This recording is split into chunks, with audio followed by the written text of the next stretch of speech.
wash it away. If I could see the flowing water, nighttime.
There's nothing in there now. Was Laura really here this morning? I already had one today.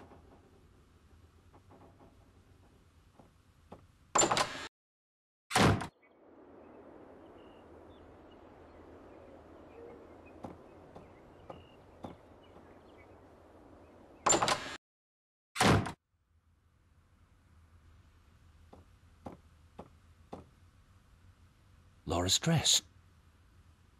Could Laura herself have taken it? Now I really am going mad.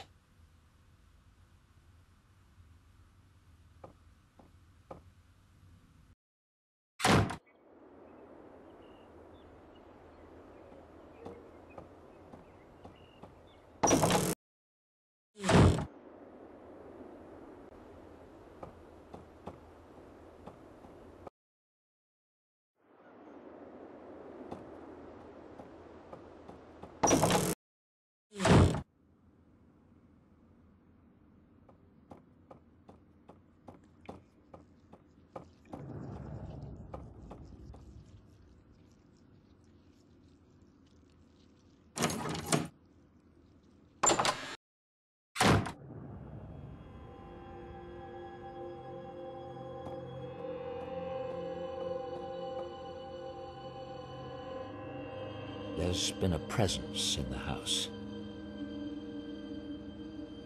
I arranged to see Dr. Ramuskin today. I'm hoping he'll have some insight into the events with Laura.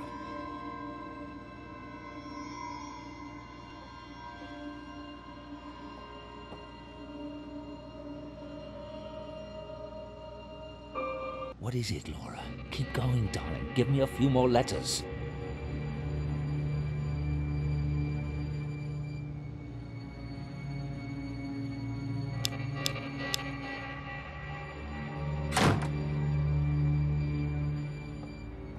Dr. Stiles, it's very good to meet you. Sorry to disturb you. It's an honor. I remember when your Scientific American article came out, my colleagues and I were thrilled to see such open-mindedness in a leading neurobiologist. As you can see, Things have deteriorated since then. Please, come inside. On the phone, it sounded important.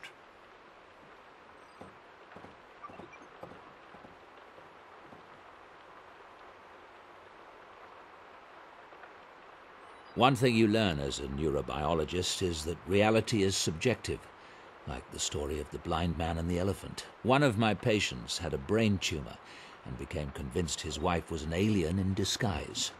Everyone else saw an everyday housewife. He saw something horrible. What clues do we pick up from our environment every day that tell us how to perceive the world? One man sees a pile of logs, another a sleeping giant. Perception is a slippery thing. My wife, Laura, died in 2002, but the reality I chose was to keep her alive. In my mind and in my heart. I started experiments in an isolation tank to bring back as many memories of her as possible, even the small and subtle ones. And I didn't give a toss what anyone thought. And now? The thing I didn't foresee was that Laura might actually come back. I've suddenly got quite a chill. Perhaps you'll start from the beginning while I light the fire. No fire, please. Oh, please forgive me. I'll call for some tea. I'm quite anxious to hear what you have to say, Dr. Stiles. If you'd start at the beginning, please. It sounds fascinating. I've never performed any experiments with an isolation tank myself, but they may well concentrate certain energies. I'd be happy to help in any way I can. And I'd be very interested in your theories on the phenomenon, as a neurobiologist, if you'd be so kind. In cases that you're familiar with of hauntings, is it typical for the deceased to obsess over their deaths? I'd say so, particularly if it was violent. Laura keeps communicating about the accident, but I'm not sure if there's really something there or if she's just fixated on that moment out of shock. I know you'll leave no stone unturned finding out. If there's nothing to it, it will be clear soon enough. Yes, of course.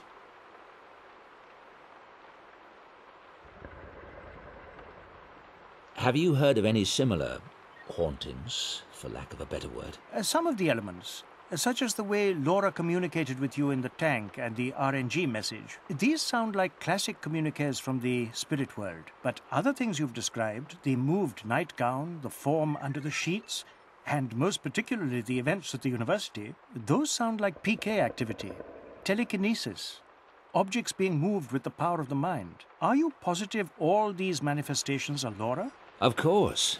One paranormal source is remarkable enough, much less two different ones. Don't you agree? You have a point.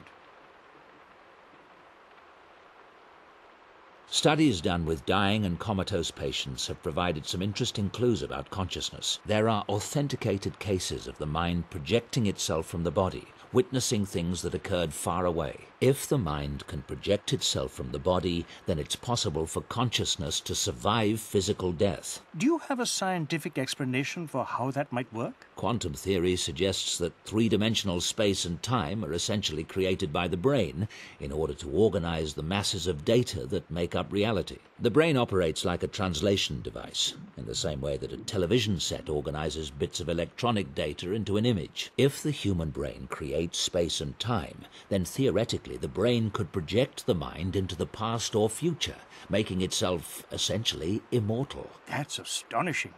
I hope you intend to publish on this theory. I'm still conducting my research. Is there any connection between psi activity and heat or fire? Yes. Telekinesis in particular is very elemental. There's a classic poltergeist case that involved a young girl in the American heartland. The manifestations in her household all revolved around water. Water running down the walls of the house, seeping out of the wallpaper and welling up from the floors. Another classic telekinesis phenomenon is raining stones. And I recall reading about a shaman in East Africa who could make his victims burst into flames. It would all suggest that telekinetic powers are drawn from the earth. But I'm not aware of any studies done on the subject.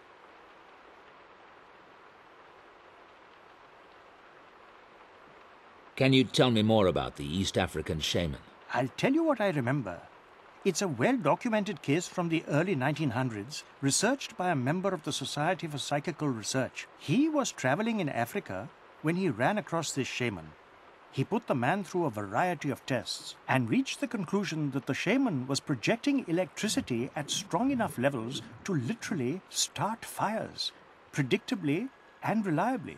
This notion seemed confirmed by the odd fact that when the shaman was wet, his fire-starting ability didn't work. Of course, in those days, experiments in electricity were all the rage, so you have to take that into consideration. Still, he made a compelling case. I'm wondering if the events on campus aren't some kind of psychic residue from Laura's attempts to come through. If she's generating energy, it might get channeled in unpredictable ways. I can't say, of course. But the energy involved in the campus events is so unusually powerful. It's unlike any spiritual communication I've ever heard of. But you said yourself you've never dealt with a case that involved an isolation tank. True. I'm quite curious to see where this is all heading, Dr. Stiles.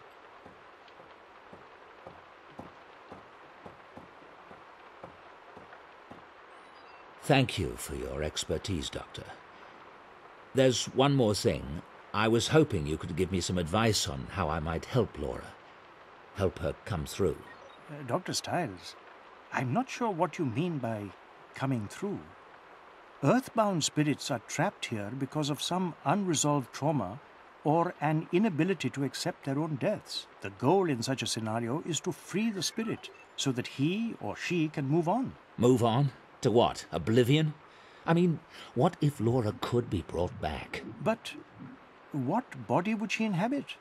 How could she interact with our world? All religions believe that there is some kind of afterlife and... Yes, thank you, Doctor. I'm afraid it's getting quite late. I must go. I do hope you'll keep in touch.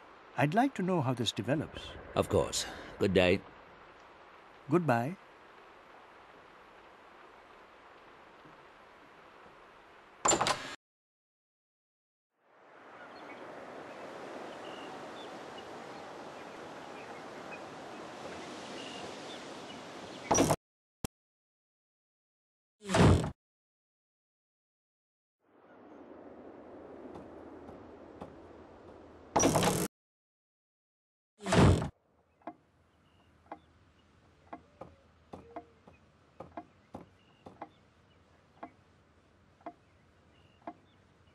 Timmins Park. Laura loved the place. Might be a good spot to try to recreate a memory today. Surely it won't be crowded on a dreary weekday.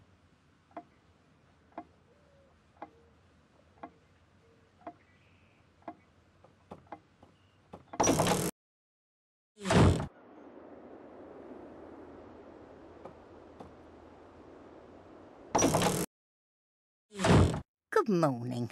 How was your breakfast? Fine. Is Samantha in? She's at university. Would you like me to call her? Actually, I prefer not to be disturbed. If she comes in, tell her that, will you? Of course.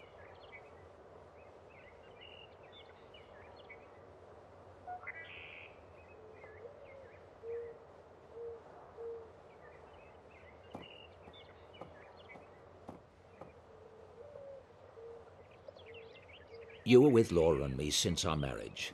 What would you say were some of Laura's favourite places? Oh, she loved that chair up in your bedroom.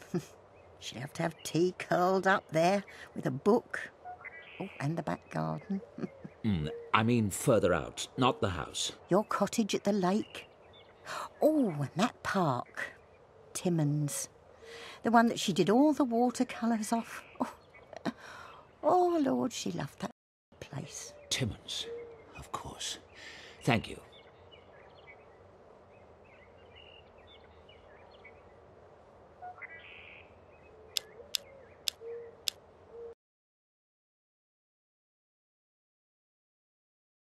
Look, Mummy, it's a monster. Shh! Sweetheart! Wow.